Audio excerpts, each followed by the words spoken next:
vous allez bien. Et aujourd'hui, dans cette première vidéo pour le maniement du nunchaku, qui est une arme également que l'on retrouve dans les arts martiaux chinois, je voulais vous initier avec la toute première technique pour pouvoir commencer à maîtriser l'art du maniement du nunchaku. Je vois beaucoup de vidéos sur internet où les professeurs ou les adeptes qui vous proposent des techniques enchaînent directement des enchaînements, enfin des suites de techniques à toute vitesse.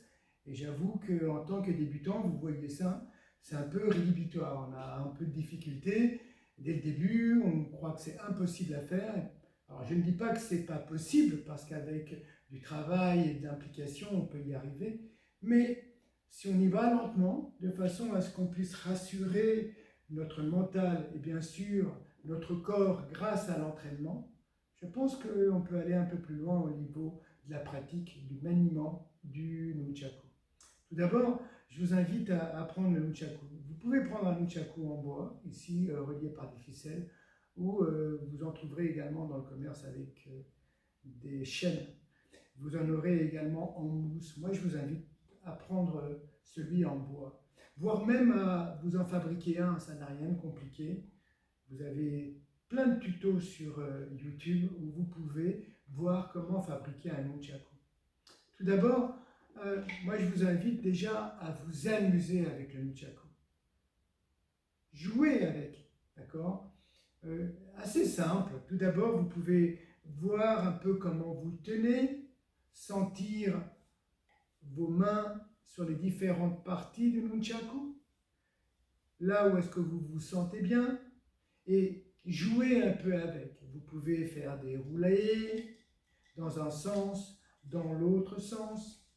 Vous pouvez le prendre proche de la ficelle, vous pouvez le prendre un petit peu plus loin, et vous vous amusez déjà rien qu'à faire des choses comme ça. Alors, faire des mouvements comme ça à gauche ou à droite, d'accord, vous avez compris, vous allez dire, oui, mais Victor, ça ne me sert à rien pour l'instant. Il est clair que pour l'instant, ça ne vous sert à rien. Ça vous sert simplement à vous amuser et à vous donner cette notion de confiance. Parce que l'être humain, dernièrement, est pas mal teinté de performance. On doit tout de suite faire la bonne technique et la plus efficace, la plus rapide possible. Waouh! Cessons cette culpabilité, cessons cette pression et amusez-vous avec les objets pour que, à la fin, ils deviennent un.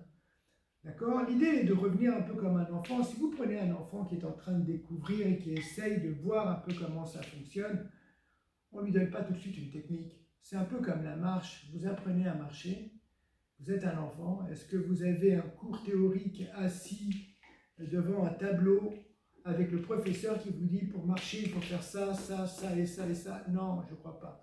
Vous travaillez par imitation, voire par sorte de découverte, ou sorte d'exploration où vous essayez de comprendre via l'observation ce qu'il faut faire. Ben là, c'est un peu la même chose, c'est un peu un jeu, une observation, une sorte de conquête de l'objet. Donc à partir du moment où vous avez fait ça, je vous invite ensuite à essayer de faire ces fameux cercles autour de l'extérieur, enfin sur le côté extérieur, et des cercles sur l'intérieur. Comment faire ça? Tout d'abord, vous voyez, je mets l'autre branche du nunchaku vers le bas, et je balance le nunchaku, la branche du nunchaku, et j'essaye de voir de quelle manière est-ce que je pourrais le faire tourner à l'extérieur, jusqu'à ce que ça devienne quelque chose de naturel. Déjà, si vous arrivez à faire ça dans un sens, ça veut dire que vous avez déjà cette notion de rotation de la branche du nunchaku. Quand vous êtes capable de le faire à l'extérieur, faites-le à l'intérieur. Enfin, pardon, excusez-moi, faites-le dans l'autre sens. Donc, à l'extérieur, à l'intérieur. Enfin, dans l'autre sens, je vais y arriver. Puis, je le fais face à vous, à l'extérieur vers l'avant, à l'extérieur vers l'arrière.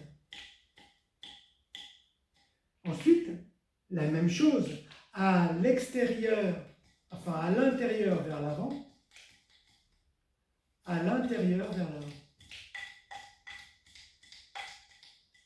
D'accord? Vous avez remarqué que pour que la branche de nunchaku puisse aller à l'extérieur, il vous faut incliner votre main et orienter la pointe de l'autre branche, de la branche que vous tenez dans les mains, vers l'extérieur et de la lancer vers l'avant.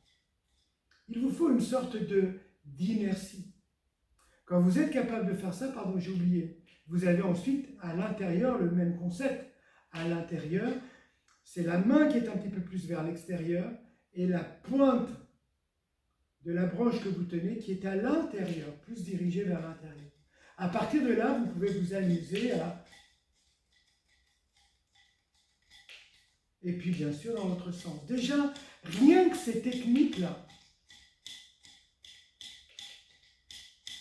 vous avez vraiment plein d'avantages déjà à savoir maîtriser ça. Quand vous êtes capable de faire ça, je vous invite à faire un cercle dans un sens, à l'extérieur, puis dans l'autre sens, à l'intérieur. Ce qui doit donc donner un cercle, un cercle, un cercle, un cercle. Et ça vous fait ce fameux 8 horizontal, ce qu'on pourrait appeler l'infini. Et puis vous avez l'inverse.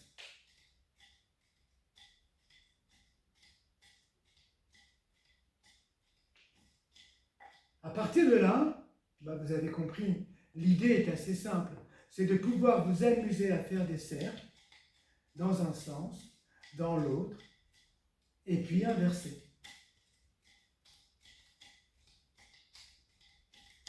Quand vous êtes capable de faire ça, vous avez déjà un bon niveau de sensation. Je vous invite ensuite à pouvoir changer et faire la même chose de l'autre main. D'accord? Dans un sens ou dans l'autre. Avec la main gauche, j'ai un petit peu plus de difficulté parce qu'il est clair qu'on a un petit peu plus d'aisance avec la main avec laquelle l'on écrit. Ok? Quand vous avez fait déjà ces techniques, l'idéal étant de changer de main. Pour pouvoir changer de main, la première technique que vous pouvez apprendre est assez simple. Vous tenez votre nunchaku vers le bas et vous laissez une branche. Le fait de lancer la branche, vous remarquerez qu'elle pendule. Je viens peut-être d'inventer un terme, le fait de penduler. Il suffit ensuite, c'est dès que vous avez compris ces rotations, de relancer, vous voyez? De relancer. Le fait de la laisser tomber, elle va jusqu'à une certaine distance. Et si je reste, le nunchaku va s'arrêter. À partir de là, l'idée c'est, au moment où j'ai lancé, où j'ai laissé tomber, l'idée est avec l'autre main de lui donner de l'inertie pour qu'elle continue à faire son cercle. Vous avez compris, l'idée ici, c'est de mettre la main à l'endroit où la branche revient. Donc à partir de là, simple. Et dès que vous êtes capable de faire ça, je vous invite à faire ça les yeux fermés. Pour que vous puissiez voir à chaque fois si la technique est correcte. Quand vous êtes capable de faire ça,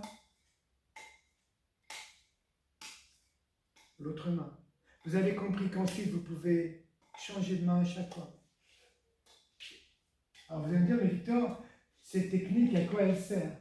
C'est une technique qui va remonter, vous avez compris l'idée.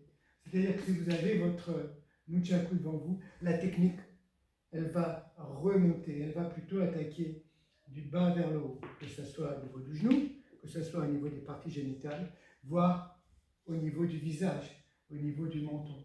Donc l'idée est simple. Déjà, vous avez une première technique d'attaque, que ce soit d'un côté ou de l'autre. Quand vous avez fait ça, vous pouvez donc vous amuser à faire des cercles.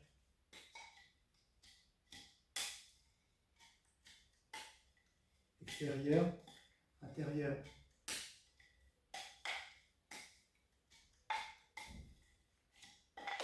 Je me mets le profil, puis cercle, extérieur, intérieur.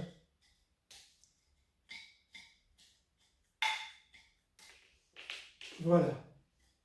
Voilà pour la première vidéo du nunchaku. Déjà, si vous maîtrisez ça, je vous invite à faire ça pendant quelques minutes.